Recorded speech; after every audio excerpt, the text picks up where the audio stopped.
In this video, I'm going to be talking about a new module for MicroSplat, which does streams and lava and puddles and wetness, and also does dynamic flows, as you can see here. So here we have some lava coming down the mountain, which looks pretty amazing. And then you can even get in close and see how the lava actually takes over the ground, burns it. Looks really cool. And this is all happening dynamically. Everything's computed on the GPU.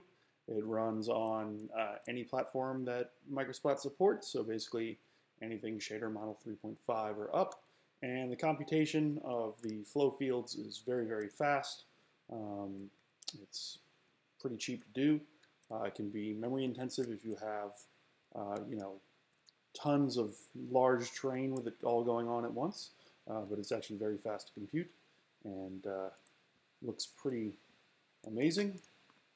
So let's go up here. We can look at some of the water. So here we have our water flows. They are intersecting with the terrain here, and you can see that they've formed coming down the mountain here. And again, this is all dynamic. I can move the emitter, I can change the emitter, the amount it's spawning, and it'll all dry up and go away, which is pretty cool. I have some more ideas on how to take this even further, but we'll go over some of the basics of what this module can do, and when I finish it, maybe I'll make a new video, but this should show it off pretty well. So I'm just going to play that again, and this time focus on the streams a little bit. So if you don't mind the lava over here, we can see the streams forming, rolling down this hill. Water fills up, moves faster on the hill, just like the lava does. And there are separate parameters for each of these simulations. You can run them all at once. It doesn't really cost anything additional to simulate both of them because it actually does them all at the same time. So it's the same cost to run both simulations as it is to run one. And I'll talk a little bit about the cost of the actual effects itself. And there's a lot of possibilities with this stuff for gameplay. It'll be really interesting to see what people come up with this. And there's a lot of stuff you can do to adjust the look of these textures and create different looks for lava and for water. All right, so let's get out of the demo mode here. And so here I have my demo terrain, and I'll show you how that is hooked up. In this case, we just have a sphere, which I've put the emission object on. And so I have this one called lava emitter, and you can see here its emission type is lava. You can change that to lava or water. And then it has a strength, which controls the strength of the emission.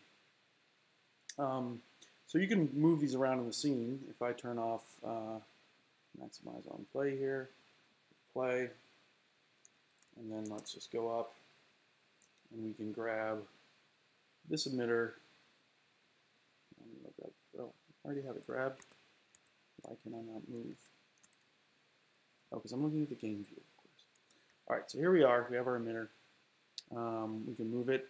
We can see that stuff just starts spawning underneath that object, wherever that object is. And you can see over here that the flow is continuing and dying away. Which is pretty awesome. You can ramp these things in and out at any time and burn the ground. And one thing I want to work on in the future is leaving the ground scorched. I know how to do that, I just haven't done it yet.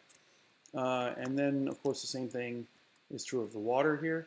If we grab our other water emitter here, which is way up top, and we move it over here, you can see that it figures out where it is on that terrain and starts spawning water up here at the top, which will eventually come down here. There we go, and form a new flow, which will link up with what's left of the old one. So yeah, that's pretty cool. Let's talk about the other ways to do this. You may not want to use the dynamic water. The module includes a painting system, which if you used MicroSplat will be pretty familiar. But basically all this does is paint these four things. And so if I don't have these enabled, in my materials, and then it'll tell me, hey, if you want to paint wetness or puddles, go paint them. I have streams and lava set. They're turned on the material, whereas these are not turned on. And so I can just go and paint these wherever I want them. There's a brush target value here, and then your sort of normal brush controls for fall off and all that stuff, and then your disk versus sphere preview. And you can just come in here and paint water where you want it. If you run simulation, it will not erase this water. This water will stay here, and this water will not produce, it will not be affected by gravity or anything like that, so it won't actually simulate, but it will stay here on the terrain. And to demonstrate that, I'll just paint a little lava over here. Putting that in there, hot, there we go. So now we have this lava flow, and if I go ahead and push play and switch to the game view, you can see that this lava and that water is not moving at all. But when this water comes down and intersects it, it all looks fine. So there's no problems with that. So yeah. So basically what you have is you have the painter, and there are 4 effects: lava, streams, puddles, and wetness. Puddles are essentially for stagnant water. They don't ripple and move and distort the ground. They sort of just are flat, stagnant water, which you've probably seen in many shaders before. And wetness affects the albedo and specular values of something. So if you want to make some wet rocks, you can do that. So we'll get into Stream Manager in a minute for the dynamic streams. So before we do that, let's show off the wetness. So let's go to our material here. I have some stuff turned on. I'm going to go ahead and turn on wetness and puddles to show off those features.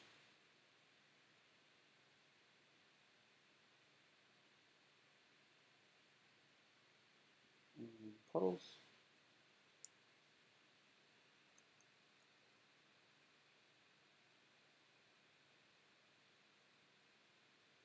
There we go. So now, if we go to our effects painter and we select our terrain, so we can paint on it, you'll see that the wetness now lets us paint wetness, and we can come in here and turn the flow a little bit, the size of this brush. We can come in here and paint and make these rocks look really wet, right? So they get that nice specular and darkening of albedo to create the wet effect. Now, there is one setting for this in terms of how rocks react to wetness or terrain, and that's called porosity. So if we go back to our material, we'll see that there is a global porosity setting, which is basically what we do is we compute the porosity from the roughness map and this global setting. As I change this, you'll get darker rocks when you turn it down, and you'll get lighter rocks when you turn it all the way up. Really ones that don't get affected by wetness as much. I find usually values between 0.4 and 0.6 are really the best. And then if you want, you can come in here and you can set a per texture property for porosity, and then you can adjust that on each texture if you want to. So that's pretty cool. There's another little feature in here, which is pretty cool. Let's go ahead and we're going to create a 3D object, and we're going to make a cube here. And let's just make a big old, get off my painter here. Select our cube here, and we are going to make a big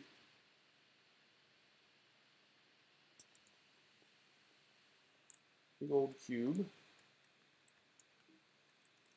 And then let's make that even bigger, actually. So imagine we have some huts or something like that. And now what we can do, let's first clear out our wetness. So we select our terrain, and we can clear. And that really is the same as just setting this to 0 and hitting fill, but it's nice to have a button there. And then you can raycast wetness. If you hit this button, what it's going to do is calculate wetness over the entire scene.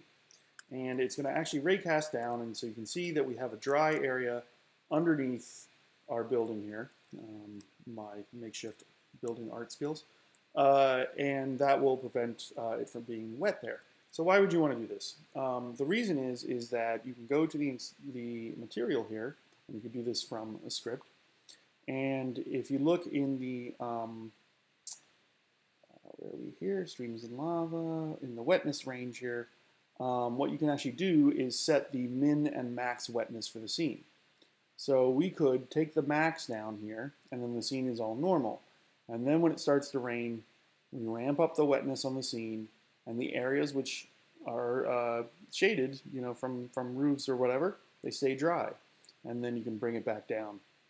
I'm probably going to allow this for the snow module as well, because it's a pretty cool feature. And it will just sample the same wetness mask, and then you can mask areas of snow and wetness. So puddles, again, they have a max value for the scene so that you can pre-paint puddles into the scene, and then you can turn them down. And it all works the same way. We grab our terrain, we switch to the puddles, and then we can turn on this and paint. Now, one of the problems is we've just put a puddle on a hill, which doesn't look very good. So you come in here and you see this big shiny thing that's kind of like a puddle, but it's really just blocking everything here, and it seems really like a mirror because it's on the hill. Well, there's a slope range on the painter.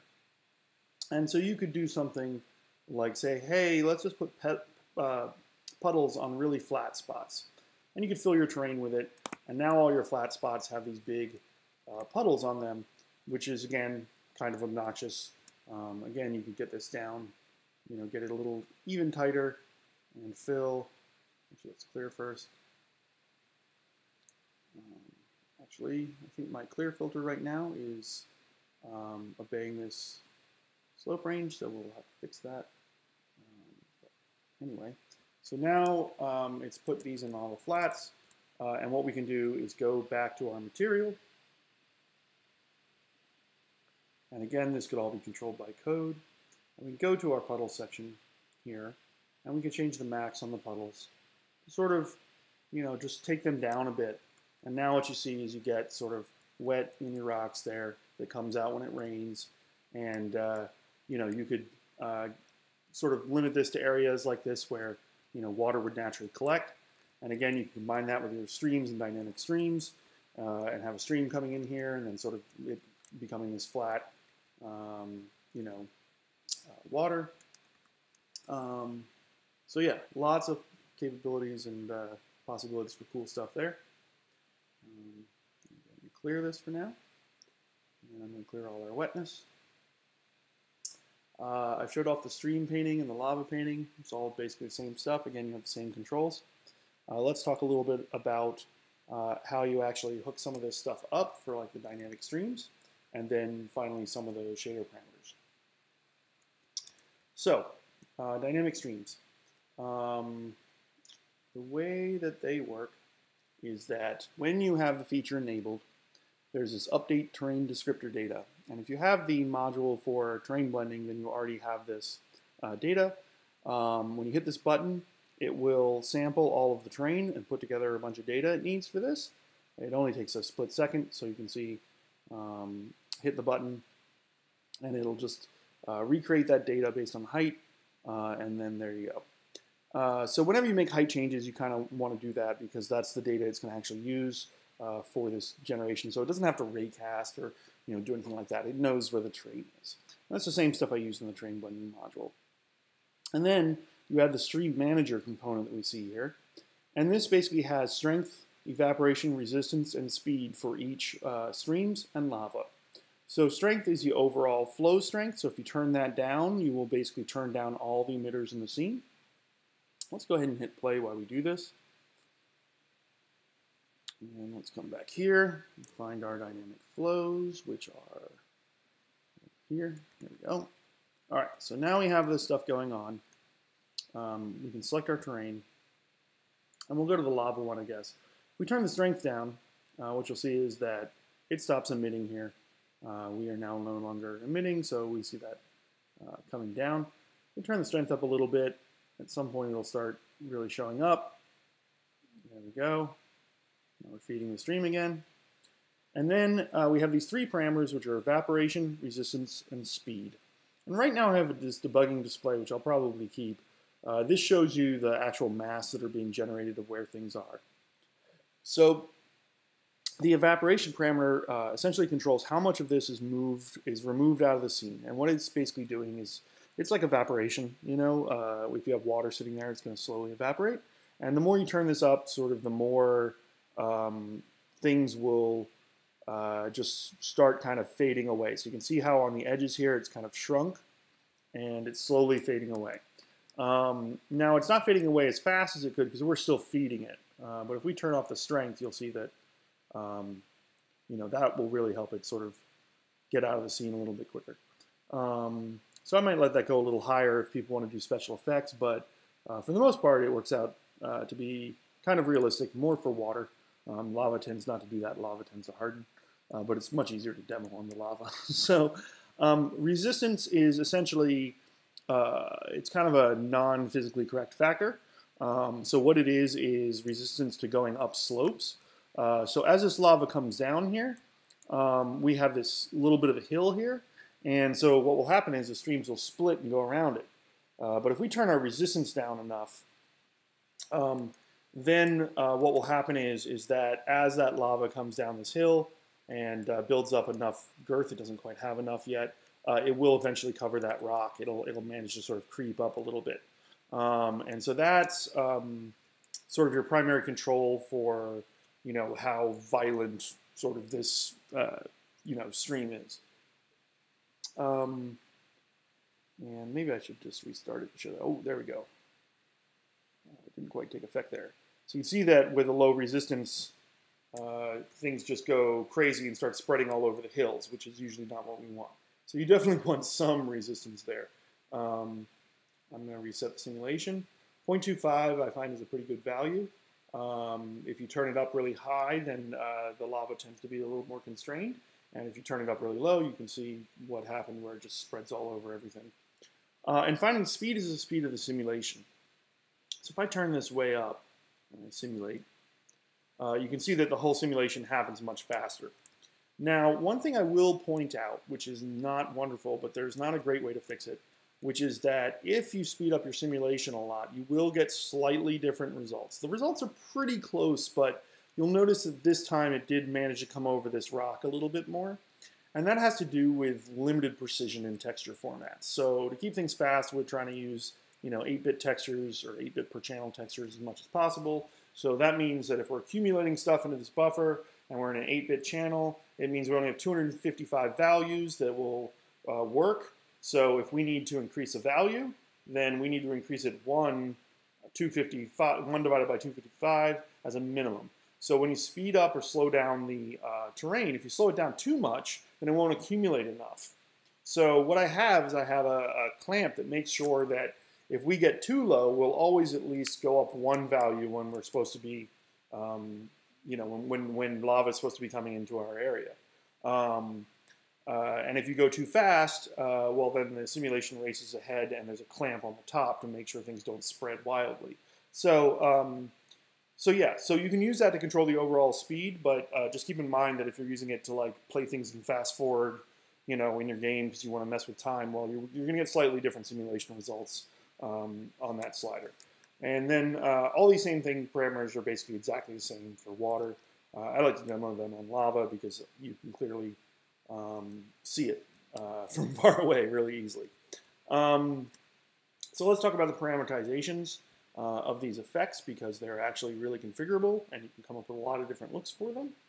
So here we're going to go over to our shader editor and let's start with the lava. We have a lava texture here. I'm going to change this to a different lava texture and you can see right away we have a very different looking lava than we had before. So those textures, the packing format will be explained in the documentation. And they're basically a bunch of channels packed into one texture, which is something I do to save a lot of resources. And you can get really different looks for your lava from playing with those textures.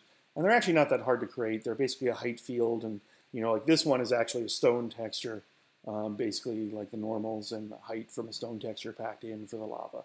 And then you have your UV scale, which you should understand.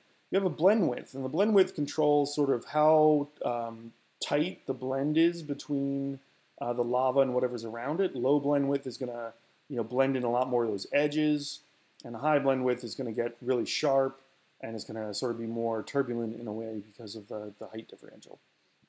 So I'll stop messing with that, and I'll calm down in a minute. Generally, don't animate those.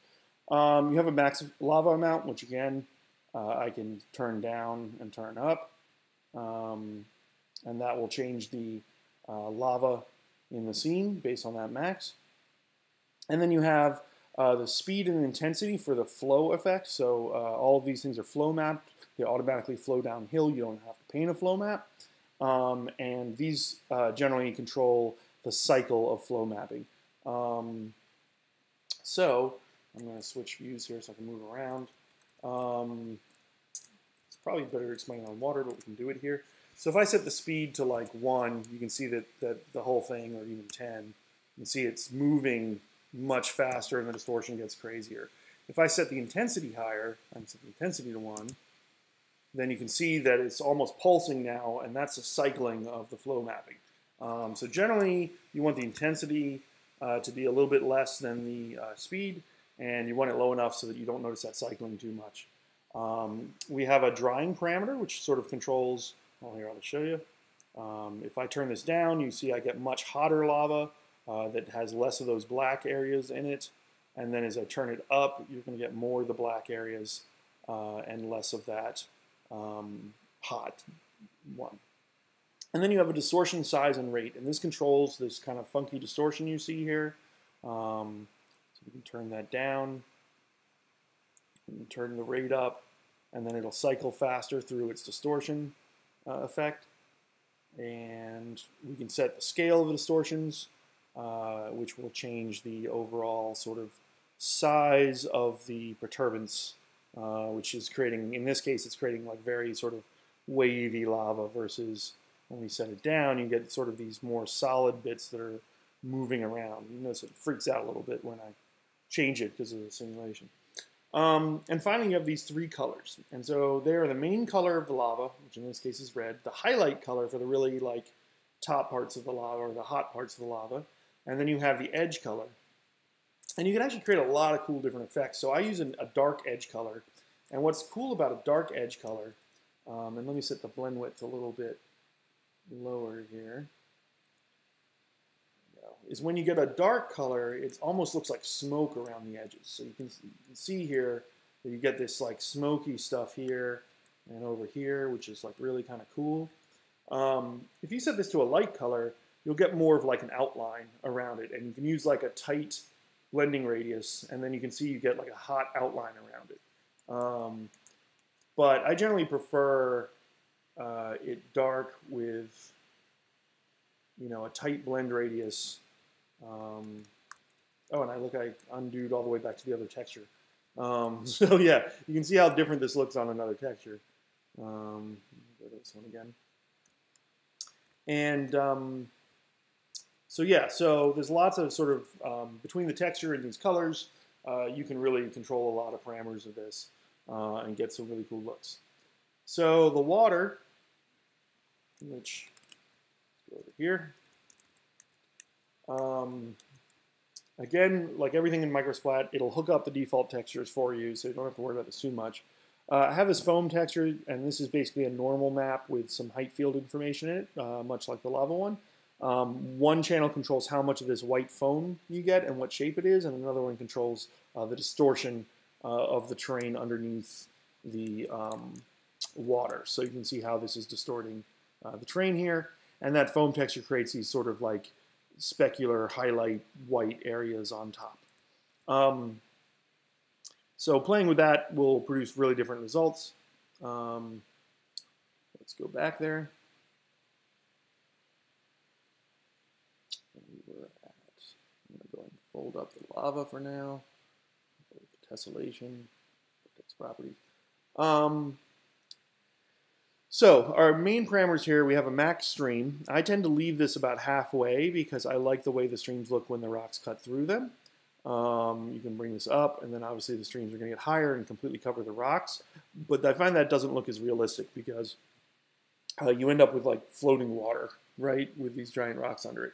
And really, when it intersects, it just looks amazing.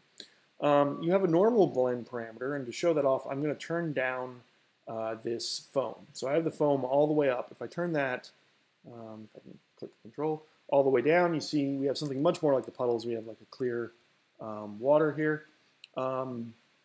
And if I turn up the normal blend, this will control essentially all the way up is more like the puddles. And when I turn it all the way down, you get more of the normal underneath the surface, which makes it look more like the surface, you can kind of see the surface underneath of it. And then you also have the refraction strength, which is how much of that refraction is going on. So if I turn that off, you get no refraction. If I turn it up, you get refraction. And then there's this thing called depth calm. And what this tends to do is that water tends to calm down where it's deeper. But the interesting thing about this is that your refraction angle also gets greater for any perturbance in the water when you're deeper. Like if the water is, causing refraction, it's going to refract something that's much further away. And so it's actually like moving the textiles more. And so depth calm tries to balance these things so that you can still have, things be sort of turbulent, but you can have them be less turbulent in areas that are deeper and more turbulent around the edges. And then finally, when we turn up the foam, that's going to really give us that look of shiny water over the surface. So those are the parameters. Oh, I forgot to mention the flow, speed, and cycle. Again, same like the other one. You kind of want to get a balance there so that it just looks like it's always moving, even though it's a cycle that's looping. So let's talk about performance. There is a per texture foam option. So if you want to control the amount of foam over any particular surface, the foam is actually calculated from the surface it's under. So you'll notice how it tends to happen around these rocks more, especially when you turn it down a little bit. You tend to get highlights around the rocks, but then not in the flats, because it's actually using the surface underneath of it to figure out where the foam goes. So sometimes, like on this grass surface, it'll get really foamy because the information in there is real noisy and so it doesn't have a lot of contrast. So you can use the per texture foam settings to adjust that. Where was I? We talked about all the settings here. And again, you can use your max. So if you want the streams to go away and they're pre-painted, you can do that. And that's basically the stream system. So let's talk about performance, or really shader cost. You can tell here I'm on my little laptop as usual, and things are chugging right along with all these effects. So I also have tessellation, and what else do I have on right now? I have some of the anti-tiling features, like the normal noise, which is wonderful. And I have all 4 effects of this module on. I have terrain blending on for blending objects with the terrain. I have tessellation and dynamic flows. So yeah, a lot of options. Performance is still quite good, and I'm doing video recording. So overall, I'm pretty happy with the performance. But let's talk sample counts, because that is a pretty good way to talk about performance for memory bandwidth reasons. So I use an uncompressed texture on here. If you want to get back some speed, compress the texture, and it'll go faster for the water, that is. But I find that the quality of the water is greatly improved by using an uncompressed texture in this case, so I do. The lava I go ahead and compress. It doesn't seem to be affected by it too much because of all the math that's kind of perturbing it all. So for the water, what you basically have to do is you have to sample the terrain, which is between 2 and 4 samples depending on your blend quality setting here. So if you set that to fastest, then it's only 2 samples. So you sample the albedo, which has the height map in it, and then you basically compute your water, which requires sampling the water texture, which is done, I believe, let's see, 2 times for the first flow, and then so now you're at 4 extra samples, or 6 if you're in the best quality, and then you sample the water texture 1 more time, or 1 more set of times, so 2 more times at the end. So it basically works out to about 6 samples to 8 samples depending on your terrain settings. If you're in triplanar, Obviously, that's more because you're triplanar in the train, and that multiplies whatever choice you made there by 3. So that's pretty good. It's sampling, again, if you can use a smaller texture or a compressed texture, you can play around with that, and you could get a bit more speed if you're, really wanting to get a lot of speed out. The lava is a little simpler. It is basically added on top, and it costs 4 samples to do the lava and create this effect. So that's pretty good for the complexity of this effect. The math isn't too bad either. And then finally, to compute these stream flows, it is essentially, let's see, the technique is basically kind of like a blur filter. And so there's a control texture, which is associated with your terrain. So when I select my terrain here, you have the stream manager script, and it has generated these basically this buffer here. It has 2 of those buffers. I will put a memory display on here so people know how much memory it uses, and it has another buffer for the spawner.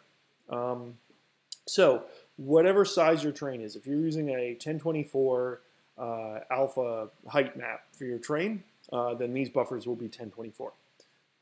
If you're using a 512, there will be 512. They are uncompressed because they have to be. You can't do texture compression on the fly, at least not in Unity. So they can actually add up. If you're doing like 4K terrains or something like that, then they would be pretty expensive. And the actual shader that does the transformation just blitz one to the other each frame and does, I think, about 10 sample counts. No, sorry, it's going to be 12. So it's actually really fast. It's less, a lot less samples than you're doing on your terrain on a control texture that hopefully is 512 or something like that. So it's a lot less pixels than a 1080p screen. So overall, the performance of all this stuff ends up to be quite good, and I think the effect is well worth the cost.